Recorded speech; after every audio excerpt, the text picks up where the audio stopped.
Hi friends, welcome to Radha Manohari vlogs. ఒక ప్రముఖమైన వేద పాఠశాలని ఈరోజు నేను మీకు చూపించబోతున్నాను. ఇది వచ్చేసి మాదిపాడి దగ్గర ఉంది. శృంగేరిపేట ఆధ్వర్యంలో ఈ వేద పాఠశాల నడపటం జరుగుతుంది. దంత మండపం పాఠశాల ముందు మనకి శృంగేరి నుంచి గురువులు వస్తే ఈ మండపంలో ఉండి ప్రసంగాలు ఇవ్వటం జరుగుతుంది. మండపంలో కూర్చొని దీన్ని దంత మండపం అంటారు. ఇవ్వటం జరుగుతుంది. ఈ వేద పాఠశాలలో ప్రముఖంగా చెప్పుకోవాల్సింది శారదామాత టెంపుల్. మీరు ఇప్పుడు చూస్తుంది అమ్మవారి రాజగోపురానుకున్న శారదామాత విగ్రహాన్నే. గుడి లోపల ఇలా ఉంటుంది చూడండి ఫ్రెండ్స్. చుట్టూ అడవి మధ్యలో ఈ శారదామాత టెంపుల్ అనేది ఉండటం జరిగింది. ఈ టెంపుల్లో ప్రతినిత్యం కూడా అక్షరాభ్యాసం జరుగుతూ ఉంటుంది పిల్లలకి. ఇక్కడ అక్షరాభ్యాసం చేపిస్తే చాలా మంచి జరుగుతుందంట. ఇదంతా కూడా టెంపుల్ లోపలి భాగం. అంతరాలయం, గర్భాలయం అని 2 భాగాలుగా ఉంటుంది దేవాలయం, అమ్మవారి దేవాలయం. ఇంకొకటి నాట్య మండపం అని కూడా ఉంటుంది. గాంధర్వ మండపం అంటారు దాన్ని. గర్భాలయంలో శారదామాత ఈ విధంగా కొలువుతీరు ఉండటం ఒక శృంగేరిపేటంలోనే ఉంటుంది. శృంగేరిపేటంలో ఉన్న శారదామాత లాంటి అమ్మవారిని ఇక్కడ కూడా ప్రతిష్ఠ చేయటం జరిగింది. అమ్మవారి మూర్తి మొత్తం కూడా వెండితో తయారు చేయటం జరిగింది. ఈ శారదామాత అన్ని విద్యలకు అధిపతి. అందుకోసమే కొత్తగా అక్షరాభ్యాసం చేయించాలనుకున్న పిల్లలందరికీ కూడా ఈ అమ్మవారి దగ్గర అక్షరాభ్యాసం చేపిస్తూ ఉంటారు. అమ్మవారు 9 మెట్ల పైన కొలువు తీరు ఉంటుంది. ఈ 9 మెట్లు అంటే నవసిద్ధులు అనమాట. ఈ నవసిద్ధులను ఎవరైతే సాధిస్తారో వాళ్ళు అమ్మవారిని పొందుతారని అర్థం. ఈ నవసిద్ధులను సాధించి ఆంజనేయ స్వామి, సీతామాత దర్శనాన్ని పొందటం జరిగింది. అలాగే మనం కూడా ఈ నవసిద్ధులను సాధించి ఈ శారదామాత దేవిని దర్శనం చేసుకోవచ్చని సింబాలిక్గా మనకి ఈ ఆలయం మొత్తం మీద 9 అనే సంఖ్యతో నిర్మించడం జరిగింది. చాలా అద్భుతమైన ఆలయం మరియు చాలా పవర్ఫుల్ ఆలయం. భారతదేశంలో ఉన్న సనాతన ధర్మాన్ని కాపాడటానికి కొన్ని వేల తరాల వరకు సనాతన ధర్మం బ్రతికి ఉండటానికి శంకరాచార్యుల వారు భారతదేశంలో 4 పీఠాలను స్థాపించడం జరిగింది. అలాంటి ఒక పీఠమే శృంగేరి పీఠం. వారు వేద విద్యను ప్రోత్సహించి భారతీయులందరికీ వేద విద్య అందే విధంగా చేయటానికి భారతదేశంలో నలుమూలల వేద పాఠశాలను ఏర్పాటు చేయటం జరిగింది. అదేవిధంగా ఇప్పుడు మీరు చూస్తున్న వేద పాఠశాలను కూడా ఏర్పాటు చేయటం జరిగింది. అయితే ఈ వేద పాఠశాలకు ఒక ప్రత్యేకత ఉంది. అదేంటో ఈ వీడియోలో ముందు మీకు చెప్పడం జరుగుతుంది. విశేషమైన రోజులు, పర్వదినాలు మరియు పండుగల సమయంలో ఇక్కడికి శృంగేరి నుంచి జగద్గురువులు కూడా రావడం జరుగుతుంది. ఇక్కడ వేద పాఠశాలలో వేదం నేర్చుకుంటున్న పిల్లలతో కొద్దిసేపు టైం స్పెండ్ చేయటం కూడా జరుగుతుంది. అంతేకాకుండా శృంగేరి పీఠం నుంచి డైరెక్ట్గా శారదామాతనే తీసుకొచ్చి ఇక్కడ ప్రతిష్ఠ చేయటం వల్ల ఆ శక్తి అనేది ఇక్కడ నిక్షిప్తమై ఉంది. అమ్మవారి ఆలయానికి ముందుగా మనకి గాయత్రీదేవి ద్వారపాలకులాగా కనిపిస్తుంది. ఆ తర్వాత శంకరాచార్యుల వారు కూడా మనకి ఈ ఆలయంలో కనిపిస్తూ ఉంటారు. సనాతన ధర్మం ఈరోజు బ్రతికి ఉంది అనటానికి కారణం ఈ శంకరాచార్యుల వారు. శృంగేరి పీఠంలో ఉన్న గురు పరంపర ఫోటోలను కూడా ఈ దేవాలయంలో ఉంచడం జరిగింది. మీరు చూస్తుంది శృంగేరి పీఠాధిపతులు మరియు సనాతన ధర్మానికి గురువులుగా చెప్పొచ్చు వీళ్ళందరిని కూడా.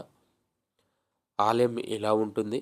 ఈ ఆలయం మొత్తం కూడా 9 సంఖ్యతో ముడిపడి ఉండటం జరిగింది. ఆ సంఖ్య నవసిద్ధులు.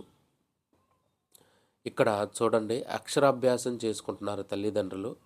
ఈ ఆలయంలో అక్షరాభ్యాసం చేసిన పిల్లలు చాలామంది కూడా జాబులు సాధించి ప్రభుత్వ జాబులు సాధించిన వాళ్ళు, సాఫ్ట్వేర్ ఇంజనీర్స్ అయిన వాళ్ళు, యుఎస్, కెనడా అటువైపు వెళ్ళిన వాళ్ళు ఉన్నారు. అమ్మవారి దగ్గర ఎవరైతే అక్షరాభ్యాసం చేపిస్తారో వాళ్ళ చదువులో ఎట్లాంటి ఆటంకాలు లేకుండా నిర్విఘ్నంగా చదువు సాగి ముందుకు సాగి జీవితంలో అద్భుతమైన స్థాయికి ఎదుగుతూ ఉంటారంట.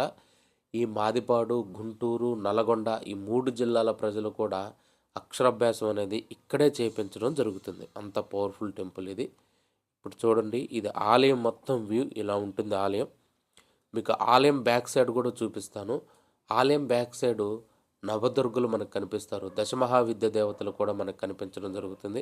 చిన్న చిన్న గుడుల రూపంలో దశమహావిద్య దేవతలు మరియు నవదుర్గలను కూడా ప్రతిష్ఠ చేయటం జరిగింది. చాలా ప్రశాంతమైన వాతావరణంలో ఈ దేవాలయం ఉంటుంది. చుట్టూ అడవి ఉంటుందన్నమాట. ఇక్కడికొస్తే చాలా పాజిటివ్ వైబ్ అనేది మనకి అద్భుతంగా అర్థమవుతుంది. ఇంకొక విశేషం ఏంటంటే, ఈ ఆలయంలో కుదిరినట్టుగా ధ్యానం ఏ ఆలయంలో కూడా మనకి కుదరదు.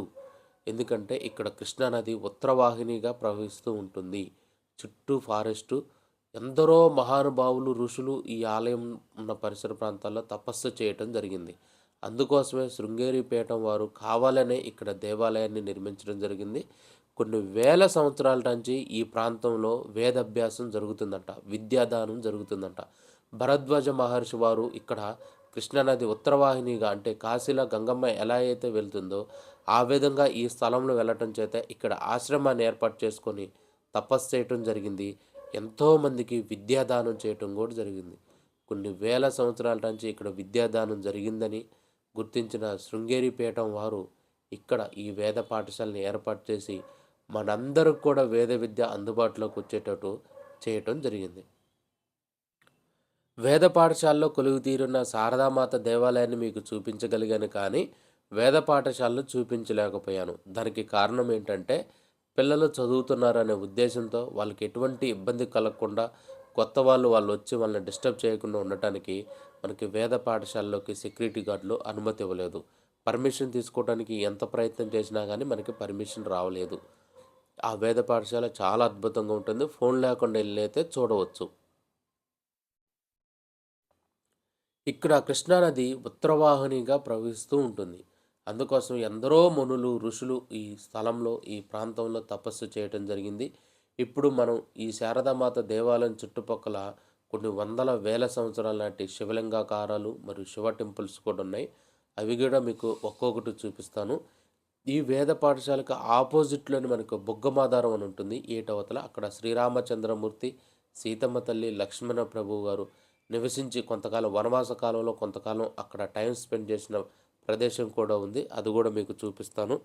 ఆలయం పైన మనకి ముగ్గురు శక్తులకు ప్రతీకగా పార్వతీదేవి, లక్ష్మీదేవి, సరస్వతీదేవి గర్భాలయానికి మార్బుల్స్ రూపంలో, అంటే పాలిస్ బండల రూపంలో అమ్మవారి విగ్రహాలు చెక్కి పెట్టడం జరిగింది. చాలా అద్భుతమైన దేవాలయం మరియు చాలా ప్రశాంతమైన దేవాలయం. అమ్మవారు భక్తులు ఎవరైనా సరే ఇక్కడ అమ్మవారు చూసిన అనుభూతి మనకు కలుగుతుంది. గర్భాలయంలో ఉన్న అమ్మవారిని. ఎంతో ప్రసిద్ధి చెందిన ఈ వేద పాఠశాల కొన్ని వేల సంవత్సరాల నుంచి ఇక్కడ విద్యాదానం జరుగుతుంది. వేద పాఠశాలలు ఎప్పటి నుంచో ఇక్కడ కొలువు తీరున్నాయి. అలాంటి వేద పాఠశాలలో మన శృంగేరి పీఠం వారు ఏర్పాటు చేసిన శారదామాత దేవి ఆలయంలో మీ పిల్లలకు కూడా అక్షరాభ్యాసం చేసి వాళ్ళకి అందమైన భవిష్యత్తును ప్రసాదించాలని నేను కోరుకుంటున్నాను. అమ్మవారి దర్శనానికి వచ్చే భక్తులు కూడా 9 మెట్టులు ఎక్కి పైకి రావాల్సి ఉంటుంది. చూడండి, ఇవి 9 మెట్టులు. నవసిద్ధులు అని, ఆ నవసిద్ధులు సాధించిన భక్తులకు మాత్రమే అమ్మవారి దర్శనం కలుగుతుందనే సింబాలిక్గా ఈ 9 మెట్లని ఏర్పాటు చేయడం జరిగింది. ఎవరైతే ఈ 9 మెట్లలో అమ్మవారిని ఓం శ్రీ మాత్రే నమః అనే మంత్రాన్ని మనస్ఫూర్తిగా మననం చేసుకుంటా 9 మెట్లను ఎవరైతే ఎక్కుతారో వాళ్ళకి అమ్మవారి దర్శనం మరియు అమ్మవారి అనుగ్రహం తొందరగా కలుగుతుందంట. ప్రతి మంగళవారం, శుక్రవారం అమ్మవారికి విశేషమైన పూజలు, అలంకరణలు నిర్వహించడం జరుగుతుంది. మనం కూడా అమ్మవారికి టికెట్ తీసుకొని అమ్మవారి సహస్రనామ కుంకుమార్చన చేయించుకున్న అవకాశం ఈ శృంగేరి పీఠం వారు భక్తులకు కల్పించడం జరిగింది. చూశారు కదా, ఈ వీడియో మీకు నచ్చింది కదా. నెక్స్ట్ ఇంకొక మంచి వీడియోతో మీ ముందుకు వస్తాను. Like and share, subscribe my YouTube channel. Please encourage మీ. మీరు మీ ఫ్యామిలీ మెంబర్స్కి ఈ వీడియోని షేర్ చేయడం వల్ల నాకెంతో మేలు చేసిన వాళ్ళు అవుతారు. నెక్స్ట్ ఇంకొక మంచి వీడియోతో మీ ముందుకు వస్తాను. బాయ్.